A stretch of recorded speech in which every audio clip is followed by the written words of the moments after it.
How did your parents' obsession ruin your life? We're going to try out for the amazing race next season, and you need to start training immediately, my dad said, bursting into my office. I already told everyone we're going to win $1 million together.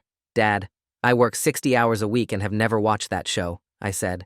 That's why I brought you training equipment, he said, dumping out rope, carabiners, and a machete. We start practicing eating gross foods tonight because I'm not losing our audition because you can't stomach sheep eyeballs. I'm not eating sheep eyeballs with you, I said. You're my only child and this is my dying wish, he said, even though he was perfectly healthy. Either you apply with me, or I'll tell everyone you abandoned your father's dream. My client left without signing the contract. 3 weeks later, he hired a reality TV consultant to coach us on creating the perfect Amazing Race audition tape, even though I'd never agreed to apply. He rented a film crew and staged fake challenges in our hometown, making me race him through the grocery store while he screamed about our father-son bond to confused shoppers. He submitted the application without my signature by forging it, then sued me for breach of verbal contract when I refused to participate. The lawsuit claimed I'd promised him a televised adventure and was destroying his mental health. He got us on the local news as the father-son team torn apart by Amazing Race dreams, telling reporters I was too ashamed of him to be seen on television.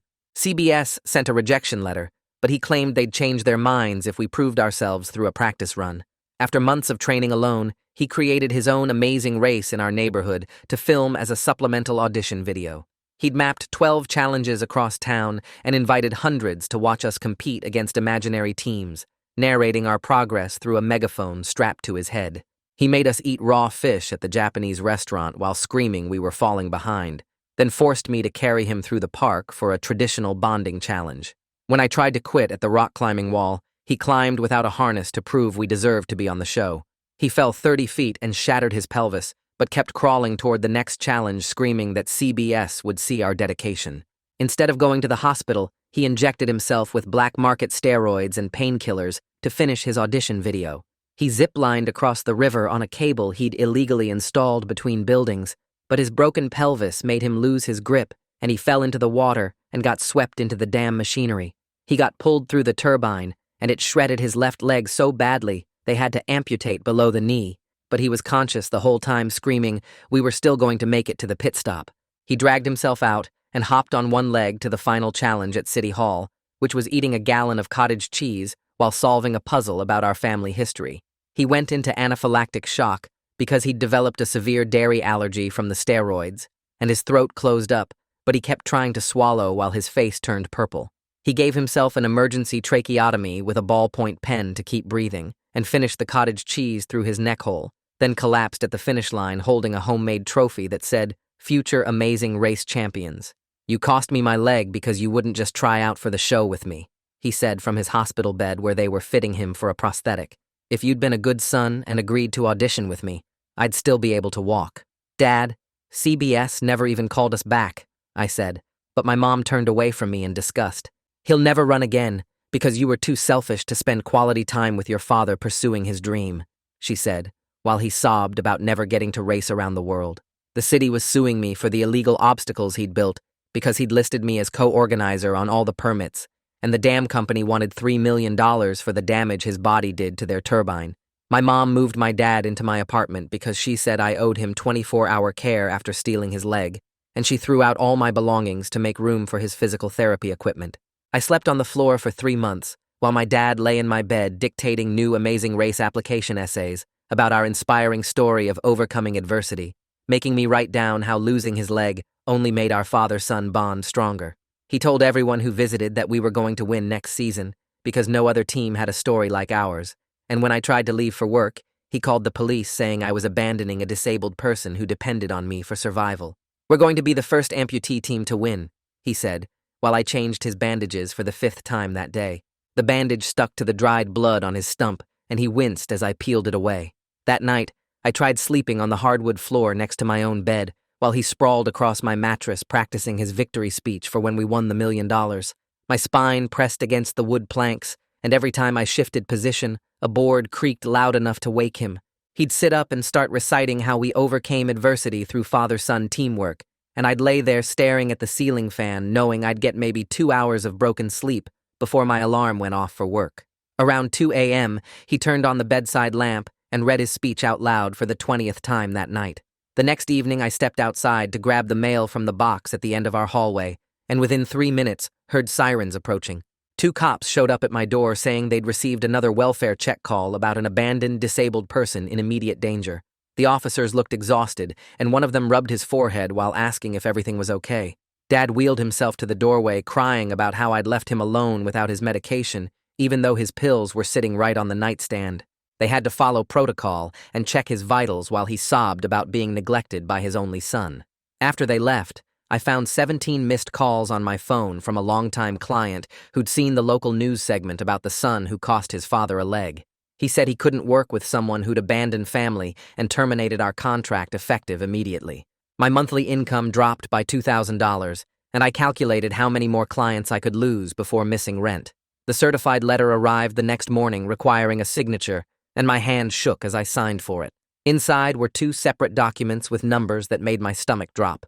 The dam company wanted $3 million in turbine repairs plus environmental cleanup costs. The city demanded $70,000 for removing illegal zip lines and obstacle course equipment Dad had installed across 12 locations. They'd frozen my bank accounts pending investigation since he'd listed me as co-organizer on every permit application. Mom showed up that afternoon with a U-Haul full of parallel bars and resistance bands. She pushed past me, dragging metal equipment through my living room, and started dismantling my desk to make space. She threw my computer monitors in a box and shoved my work files into garbage bags, while telling me I should be grateful Dad still wanted me as his amazing race partner after I'd destroyed his body. The parallel bars scraped deep gouges in my hardwood floor as she assembled them where my workspace used to be. That night, after Dad finally passed out from his pain medication, I sat on the bathroom floor with a flashlight going through every document he'd created. Bank statements showed he'd opened credit cards in my name to fund his training equipment. Permit applications had my forged signature authorizing construction of climbing walls on public buildings. Medical forms claimed I was his primary caregiver requesting experimental treatments. The stack of fraudulent paperwork grew 3 inches thick, and I photographed every page with my phone. Before sunrise, I opened my laptop in the bathroom and searched for civil attorneys who handled identity theft and fraud cases. My fingers trembled, typing out inquiry emails explaining how my dad had forged my signature on amazing race applications and city permits. I attached the photographed evidence and hit send on 7 different law firm contact forms, knowing this would destroy whatever relationship remained with my parents. 2 days later, my phone rang with a blocked number, and a woman's calm voice introduced herself as Josephine Eckert from Eckert and Associates. She'd reviewed my documentation and wanted to meet immediately about defending against the lawsuits. Her voice sounded professional and steady, which felt like finding solid ground after months of chaos. We scheduled a consultation for the next morning at her downtown office. Dad must have sensed something changing because he started dictating a new amazing race application essay about our inspiring journey of recovery. He made me sit at the kitchen table with a legal pad while he described how losing his leg had strengthened our bond and prepared us for any challenge the show could present. When I stopped writing after 10 minutes, he grabbed his phone, threatening to call Adult Protective Services and report elder abuse. The guilt hit, even though I knew it was manipulation, and I kept writing his delusional fantasy about us racing through airports with his prosthetic leg. The next morning, I told him I had a work meeting and drove to Josephine's office in a glass tower downtown. She had short gray hair and wore a navy suit that looked more expensive than my car. Her conference room had a view of the river where Dad had destroyed his leg in the dam turbine. She'd already pulled public records showing Dad's pattern of fraud going back 3 years before the amazing race obsession started. She explained how we could file countersuits for identity theft and establish that I was a victim, not a co-conspirator. She showed me precedents where adult children weren't held liable for parents' illegal actions even when signatures appeared on documents. For the first time in months, someone looked at me without disgust or disappointment. She outlined a legal strategy to separate my liability from Dad's actions and protect my remaining assets. Her paralegal had already drafted cease and desist letters for the false emergency calls and harassment. She said we could likely get the city fines reduced to $10,000 if I cooperated fully with removal crews. The dam company would be harder, but she thought we could prove I had no involvement in the actual installation or Dad's decision to zipline into the turbine. That afternoon, I drove back to my apartment and found Mom sitting on the couch watching Dad do arm exercises with resistance bands he'd attached to my doorframe. She looked up when I walked in, and I knew I had to try talking to her about setting some basic limits on this whole situation. I sat down next to her and started explaining how I needed to keep my job to pay for everything, including Dad's medical bills and the apartment. She turned away from me and started crying about how she must have failed as a mother to raise such a selfish son who valued money over family. Her shoulders shook as she said she never thought her own child would abandon his father when he needed us most. Dad stopped his exercises to watch, and I saw him smile behind her back while she sobbed about family values and how disappointed she was in me. The guilt hit me hard even though I knew what they were doing, and I ended up apologizing and promising to do better. 2 days later, I called Josephine's office, and her assistant gave me a referral for a therapist named Kira Huang, who specialized in family trauma and boundary issues. I made an appointment for the following week and felt both relieved and guilty about needing professional help to deal with my own parents. The next morning, Dad wheeled himself into the kitchen, holding a container of raw oysters from the seafood market down the street. He said we needed to practice eating gross foods for the amazing race, and these would simulate sheep eyeballs perfectly. I looked at the slimy gray oysters floating in their juice and told him I wasn't doing this anymore. He started yelling about commitment and dedication, but I grabbed my keys and walked out of my own apartment for the first time in weeks. I drove around for an hour just breathing and feeling proud of myself for saying no, even though my hands were shaking on the steering wheel.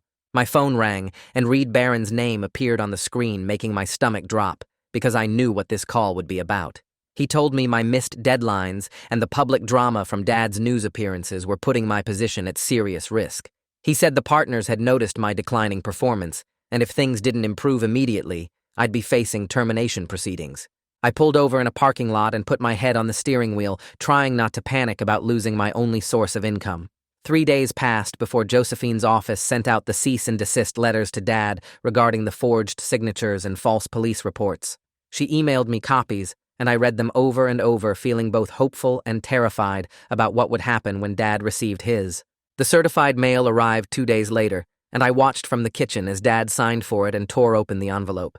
His face turned red as he read, and then he grabbed his phone and started recording himself in his wheelchair. He posted a 20-minute video calling me a dream killer who was trying to destroy his amazing race dreams with lawyers and threats. Within hours, my email and social media inboxes filled with messages from strangers calling me heartless and evil for abandoning my disabled father. People I'd never met were sharing Dad's video and adding their own comments about what a terrible son I was. My phone buzzed constantly with notifications until I had to turn it off completely just to think straight. The therapy appointment with Kira came 4 days later, and I sat in her small office with plants everywhere and soft lighting that made me feel calmer. She listened without judgment as I explained everything from the beginning and helped me identify my triggers and guilt patterns. She gave me a journal and showed me how to write down facts versus the guilt-based thoughts that kept spinning in my head. She said what was happening wasn't normal and validated that this was actually emotional abuse, even though it was hard to accept. I left feeling both relieved that someone understood and scared about what accepting that truth meant for my family relationships. The next day, an official notice arrived from the city about the administrative hearing for Dad's illegal obstacle course installations throughout town. The hearing date was set for 3 weeks away, and the fines listed made my eyes water, even though they were just estimates. I knew I had to show up and cooperate fully if I wanted any chance of reducing the penalties. I spent the next morning researching home healthcare services and found a company that could send someone 4 hours a day to help with Dad's care. I scheduled an assessment visit and felt hopeful about getting some of my life back with professional help. Mom found out about it 2 days later and called the company to cancel everything, saying family takes care of family and strangers weren't welcome. She threw away the business card I'd hidden in my dresser and told Dad I was trying to abandon him to strangers. Another week passed before the police showed up again at 11:30 at night for yet another welfare check. This time I had copies of Josephine's cease and desist order ready and showed them along with my detailed care logs from the past 3 months. The officers took photos of the documents, and one of them pulled me aside in the hallway. He mentioned quietly that Adult Protective Services might need to get involved if this pattern continued and gave me a business card with a case number. I nodded and put the card in my wallet, knowing this was getting bigger than just family drama. 3 days later, Josephine called me at work and said she'd filed motions to dismiss Dad's lawsuit against me and started discovery requests for all his medical records from the hospital. She needed documentation showing his mental state during treatment and wanted records of every surgery and medication they'd given him since the accident. I printed out copies of everything she sent and felt the stack of papers getting thicker with each court filing she submitted. The legal fees were adding up, but she said dismissing his lawsuit would save me more money than fighting it in court for months. That same afternoon, Mom showed up at my office with a photo album from my childhood and started flipping through pages showing every birthday party and Christmas morning they'd given me. She pointed at pictures of Dad teaching me to ride a bike and taking me to baseball games and asked how I could abandon someone who'd spent 20 years raising me. My co-workers watched through the glass walls as she cried about all the sacrifices they'd made sending me to college and supporting my dreams. She left the album on my desk with sticky notes marking every photo where Dad was helping me with homework or cheering at my graduation. Curtis K. called from the hospital 2 days later about a rehab facility that had an opening for Dad but needed parental consent for the placement. I put him on speaker while Mom stood in my apartment, shaking her head and telling him family doesn't send family away to institutions. Curtis suggested I document her refusal in writing and said he'd note it in Dad's file for future reference if things got worse. Mom grabbed the phone and hung up on him, then deleted his number from my contacts list. The next morning, Dad was going through his usual amazing race victory speech about how we'd overcome adversity together when he started talking about the permit applications. He went into detail about copying my signature from old documents and practicing until he could forge it perfectly for the obstacle course permits. I turned on my phone's voice recorder and let it run for 20 minutes while he explained every document he'd forged with my name. He even showed me the practice sheets where he'd copied my signature hundreds of times to get it right. Pavel Rutledge from the city met me at the first illegal zipline installation the following week with a clipboard and camera to document everything. We walked to 14 different sites where Dad had built obstacles without permits or with forged documents listing me as co-applicant. Pavel took photos of every cable, platform, and climbing hold Dad had drilled into buildings and trees throughout downtown. I signed statements confirming I hadn't authorized any of the installations and agreed to help remove them at my own expense. The embarrassment of having a city official photograph my dad's crazy, amazing race course made my face burn, but I needed the documentation. That weekend, I discovered Dad had created a GoFundMe page using my professional headshot from the company website, claiming I was refusing to help Tammy disabled father. The page had already raised $4,000 from strangers who'd seen his videos about our amazing race dream being destroyed. I screenshot everything and filed a fraud report with the platform, then called my bank to make sure he couldn't access my accounts. The GoFundMe got taken down within 48 hours, but not before Dad posted another video calling me heartless. A thick envelope from the dam company arrived the next Monday with mediation dates and a notice that Gabriella Hubbard would be handling the settlement conference. The paperwork said both parties needed to attend with legal counsel and bring all documentation related to the turbine damage incident. The dates were set for 6 weeks away and included 3 full days of mediation sessions to determine liability. Reading through the technical reports about turbine repair costs made my hands shake because even 10% liability would bankrupt me. Reed called me into his office that Thursday and said he was reassigning the green project to another team lead because of my attendance issues. The project was worth $200,000 in commissions that I desperately needed for legal fees, but he couldn't trust me to meet deadlines anymore. He showed me emails from clients complaining about my missed meetings and said one more incident would mean termination. I nodded and handed over the project files, knowing my income just dropped by 60%. My session with Kira that week focused on practicing what to say when setting boundaries with my parents. She had me write out scripts for different situations, and we role-played how to stay calm when they pushed back. We created a safety plan with specific steps for leaving the apartment, including where I'd go and what I'd take with me. She helped me pack a bag with important documents and clothes that I kept in my car trunk just in case. The following Saturday, Dad suddenly fell out of his wheelchair screaming that his stump was infected and needed emergency treatment immediately. Mom called 911 and rode with him in the ambulance while I followed in my car to the hospital. The ER doctor examined him for 2 hours and ran blood tests that all came back normal with no sign of infection. Dad kept insisting something was wrong, but the doctor found nothing and suggested this might be attention-seeking behavior. I added the false emergency report to my growing documentation file and felt disgust instead of the guilt that used to consume me. 2 days later, a man in a gray suit knocked on my door and showed me his Adult Protective Services badge with the name Nolan Parker printed below his photo. He said they'd received an anonymous report about elder neglect and needed to investigate the living situation immediately. I let him in and watched him take photos of Dad's therapy equipment filling every corner while Dad wheeled himself out demanding to know who called the government on his family. Nolan asked Dad about his care routine, and Dad started ranting about how I was trying to destroy his amazing race dreams by refusing to train with him anymore. I pulled out my 3-inch binder of documentation and handed it to Nolan, showing him every forged signature, false police report, and medical record from Dad's self-inflicted injuries. Nolan flipped through the pages taking notes while Dad kept interrupting to explain that losing his leg was my fault for not being a supportive son. The investigator spent 2 hours reviewing everything and interviewing us separately, asking Dad specific questions about his daily care that Dad couldn't answer consistently. When Nolan asked about the false emergency calls, Dad admitted he only called 911 to keep me from abandoning him at work. The investigator wrote that down word for word and told me he'd be in touch about his findings within the week. The next morning, Josephine called me to her office to prepare for the upcoming deposition in Dad's lawsuit against me. She spread out legal documents across her conference table and taught me how to answer questions without giving the opposing counsel ammunition. We practiced for 3 hours with her firing rapid questions while I learned to stick to simple facts and avoid emotional responses. She showed me how to say, "I don't recall," instead of guessing, and how to pause before answering to give her time to object if needed. The discipline of controlling my words felt strange after months of emotional chaos with my parents screaming accusations at me daily. She reminded me that everything I said would be recorded and could be used against me in court, so precision mattered more than defending myself. That afternoon, my landlord slipped an eviction notice under my door, citing multiple lease violations, including unauthorized occupants and alterations to the apartment. The notice listed the therapy equipment bolted to walls, the parallel bars blocking the hallway, and Dad living there without being on the lease. I had 30 days to fix the violations or face eviction proceedings, adding housing insecurity to my growing pile of problems. The thought of being homeless while dealing with lawsuits and Dad's care made my chest tight with panic.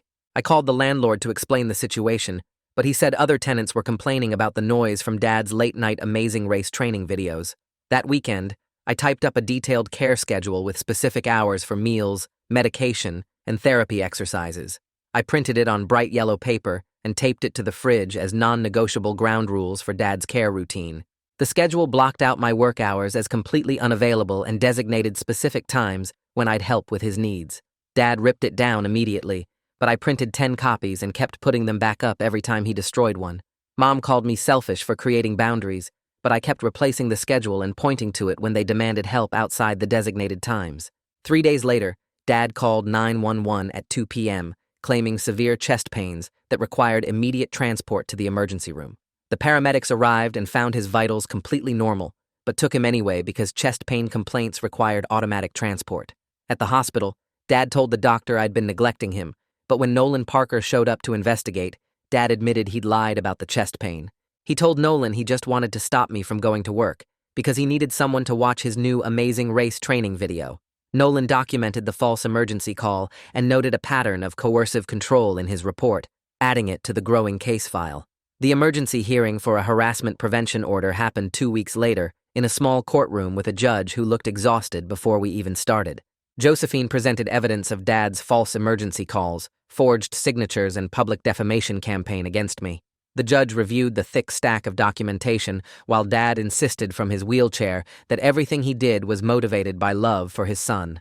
After 40 minutes of testimony, the judge granted a temporary order limiting Dad's ability to make false emergency calls about me. The order was narrow and only addressed the 9/11 abuse, but it was the first legal protection I'd gotten in this mess. The city hearing about the illegal obstacles happened the following Tuesday, with Pavel Rutledge presenting photos of every zip line, rope course, and obstacle Dad had installed without permits. The city attorney wanted $50,000 in fines, plus immediate removal of all installations at my expense, since Dad had listed me as co-organizer. Pavel negotiated with the hearing officer, explaining that I was cooperating fully and had been a victim of identity fraud in the permit applications. After 2 hours of back and forth, they agreed to reduce the fines to $25,000 if I hired licensed contractors to remove everything within 60 days. It was still money I didn't have, but better than the original penalty that would have destroyed me completely. That night, Mom called and said I'd never see them again if I continued attacking Dad with lawyers and courts. She said I was dead to her for choosing legal action over family loyalty, and that no judge could force them to love me. The grief hit harder than expected, because even though they'd been awful, losing the fantasy of someday having normal parents hurt deeply. I sat in my car after the call and cried for the parents I'd never actually had, while knowing I couldn't stop the legal protections I desperately needed. 2 days later, Gabriella sent a USB drive with security footage from the dam showing Dad going through the turbine machinery. I made the mistake of watching it and saw his body getting pulled through the spinning blades while he screamed about making it to the pit stop. The video triggered immediate panic attacks with my heart racing and hands shaking so badly I couldn't hold my phone steady. I called Kira for an emergency session and drove to her office while playing breathing exercises on repeat to keep from hyperventilating. She spent 90 minutes helping me ground myself using specific techniques to separate Dad's choices from my responsibility for his injuries. We practiced breathing exercises where I counted to 4 on the inhale and 6 on the exhale while naming things I could see, hear, and touch in her office. The panic slowly receded enough for me to function, though the image of Dad in that turbine would haunt me for months afterward. Josephine called the next morning with good news about our case. She'd driven to the Japanese restaurant where Dad made us eat raw fish and got the owner to sign a sworn statement about what happened that day. The owner wrote down everything about Dad screaming, we were falling behind imaginary teams, and forcing me to eat faster while customers left in disgust. Then Josephine went to the climbing gym and got their statement too, about Dad climbing without safety gear and how they'd tried to stop him before he fell. The gym owner had security footage of Dad refusing their help and pushing past staff to climb the wall anyway. These statements proved Dad created dangerous situations on his own, and I wasn't responsible for his choices. Nolan called that afternoon about Dad's case review and said the rehab facility had a bed available if we could get him admitted. The problem was, Mom had to agree since she was his medical proxy, and she kept saying, family takes care of family. Nolan explained that professional care would be better for Dad's recovery, but Mom hung up on him when he suggested it. I spent the rest of the day writing a certified letter to both parents with my final decision. The letter said Dad had 30 days to go to rehab, or I was moving out no matter what Mom said about family duty. I made it clear this wasn't a negotiation and included copies of all the legal documents showing why I couldn't keep living like this. The post office gave me tracking confirmation and said it would be delivered in 2 days with signature required. That night, Dad set up his phone on the kitchen counter and started live streaming himself, wheeling around the apartment, doing what he called practice races. He rolled from room to room, timing himself, while narrating to his viewers about how his son was trying to destroy his amazing race dreams. Every few minutes, he'd point the camera at me and call me a traitor for hiring lawyers instead of helping him train. I stayed in the bathroom with the door locked while he streamed for 3 hours, telling strangers I was the worst son in America. The next week, Gabriella scheduled our dam company mediation at the courthouse downtown. She'd reviewed all the evidence, including the turbine footage and Dad's medical records from that day. During the 4-hour session, she explained how the investigation showed Dad installed the illegal zip line alone and chose to use it despite his injuries. The dam company's lawyer agreed Dad bore primary responsibility since he trespassed on their property and ignored warning signs. They reduced my liability to just administrative fines for not reporting the illegal installation sooner, even though I didn't know about it. The total came to $30,000 instead of $3 million, which was still awful, but wouldn't destroy my entire future. Reed called me into his office the day after mediation with a typed warning letter on official company letterhead. He said I'd missed too many deadlines and client meetings over the past months, and this was my final chance. One more absence or missed deadline would mean immediate termination, with no severance or recommendation. I signed the warning acknowledgement knowing my job was hanging by a thread, but it was literally my only income. That weekend, I drove to 5 different apartment complexes, looking for the cheapest place I could afford on my damaged credit. I found a tiny studio above a pizza shop for $800 a month with move-in special of just first month's rent. The landlord ran my credit and approved me with a cosigner requirement, but I signed anyway and got the keys. I sent another certified letter to my parents with my move-out date in 2 weeks and the address where they could reach me for emergencies only.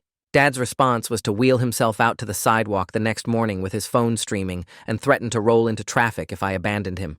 He sat at the curb crying about how I was killing him by leaving while cars honked and swerved around his wheelchair. A viewer must have called 911 because 3 police cars showed up within minutes and found Dad blocking traffic on purpose. The officers recognized him from all the false emergency calls, and one wrote in his report about the clear manipulation pattern. They made Dad go back inside and warned him about endangering himself for attention, but he kept screaming, I was murdering him by moving out. Josephine filed emergency paperwork that afternoon to expand the harassment prevention order based on Dad's escalating behavior. She also moved to dismiss Dad's lawsuit against me entirely with prejudice, which means he couldn't file it again later. The hearing got scheduled for next month, and she said the judge would probably grant both requests, given all our evidence. She attached Dad's livestream videos as exhibits, showing him admitting to false emergencies and deliberate manipulation. Nolan closed his investigation the following week after interviewing both my parents and reviewing my care documentation. He found no evidence of neglect, since I'd been providing 24-hour care for months, despite the abuse. His report cleared me completely, but he gave me a list of vetted home health agencies that could take over when I moved. He said these agencies were used to difficult patients and would document everything to protect themselves legally. The validation felt good, even though nothing really changed with my parents refusing outside help. 3 weeks later at the mediation, Gabriella laid out all the damage reports and repair estimates on the conference table. The turbine company's lawyers had folders 3 inches thick with photos of Dad's body getting pulled through the machinery. They played security footage showing him falling from his illegal zip line into the dam's intake area. Dad's lawyer kept trying to argue I was equally responsible since my name was on some permits he'd forged. Gabriella reviewed each document and pointed out the obvious forgery marks where Dad had traced my signature. The turbine company wanted someone to pay for their damaged equipment and lost operating time. After 6 hours of back and forth, they agreed Dad was primarily liable for the damage since he'd installed the illegal cable himself. My portion came down to $30,000 in administrative fees and partial repair costs. It wasn't the $3 million they'd threatened, but it was still more money than I had. Pavel from the city met with me the next day about removing all the illegal obstacles Dad had built. He showed me photos of the zip line cables still hanging between buildings and the climbing holds drilled into the library wall. The removal estimates came to $15,000 for licensed contractors to safely take everything down. Pavel said the city would cut the fines in half if I got everything removed within 60 days. I signed the agreement and called 3 removal companies that afternoon to get quotes. The cheapest one could start next week for $12,000 with a payment plan over 6 months. While I was dealing with contractors, Curtis called from the hospital with unexpected news about Dad's insurance. They'd approved a rehab bed at a facility 20 minutes away that specialized in difficult patients. Mom didn't want Dad going to what she called a nursing home for broken people. Curtis suggested we frame it differently when talking to her about the placement. That evening, I went to the apartment and told Mom the insurance had gotten Dad into an elite training facility. She perked up at the word elite and asked if it would help him prepare for next year's amazing race. I said yes, because it was easier than arguing, and she finally agreed to the transfer. The facility had an opening in 4 days, which gave us time to pack Dad's medications and therapy equipment. Transfer day arrived, and Dad started screaming the moment the medical transport showed up. He called me a traitor and said I was dumping him in a prison because I couldn't handle taking care of family. The transport team had dealt with resistant patients before and strapped him to the gurney while he thrashed around. I handed the intake nurse a binder with all his medical records and care logs I'd been keeping for months. She flipped through the documentation and said they'd seen situations like this before with family dynamics. Dad kept yelling that I'd stolen his dream, and now I was stealing his freedom too. The transport van pulled away, and I stood in the empty apartment looking at the parallel bars still bolted to my floor. That afternoon, I went to my phone settings and blocked Dad's number along with Mom's and all their friends who'd been harassing me. I sent the facility a written notice that all communication should go through their staff during business hours only. The facility director called to confirm they'd received my parameters and would enforce them strictly. Moving into my studio that night felt strange after months of sleeping on the floor. The space was tiny with just a bed and tiny kitchen, but it was completely mine.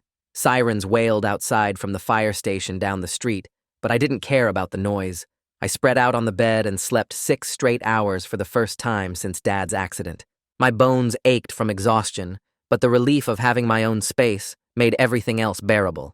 Reed called me into his office Monday morning to discuss my performance improvement plan. I'd been meeting deadlines again for 2 weeks straight, and he said he was seeing positive changes. One of the clients I'd lost even called, asking if I could take on a small project for them. I accepted immediately and promised to deliver on time, which I actually could now without daily emergencies. Kira and I kept meeting weekly to work through the guilt and trauma of everything that had happened. She helped me understand that setting boundaries wasn't abandoning family, but protecting myself from abuse. I started visiting Dad at the rehab facility once a week, with a staff member present to document the interaction. He'd calmed down somewhat on proper medications, but still talked about amazing race applications constantly. The visits lasted exactly 30 minutes, and I left when the timer went off regardless of what he was saying. 3 months passed with me slowly paying down the $30,000 debt through payment plans. I picked up extra freelance work on weekends to make the monthly minimums on everything. My relationship with my parents stayed broken, but I'd accepted that was the price of having my own life.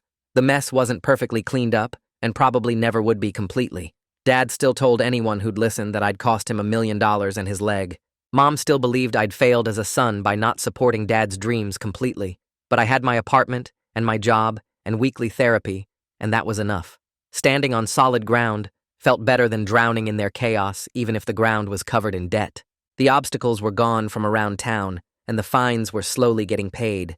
My life wasn't great, but it was mine again, and that counted for everything. Man, thanks for hanging out and wondering about all these random questions with me today. Kinda wild, but fun. Sharing all these curious moments together. If you made it to the end, drop a comment. I love reading all your comments.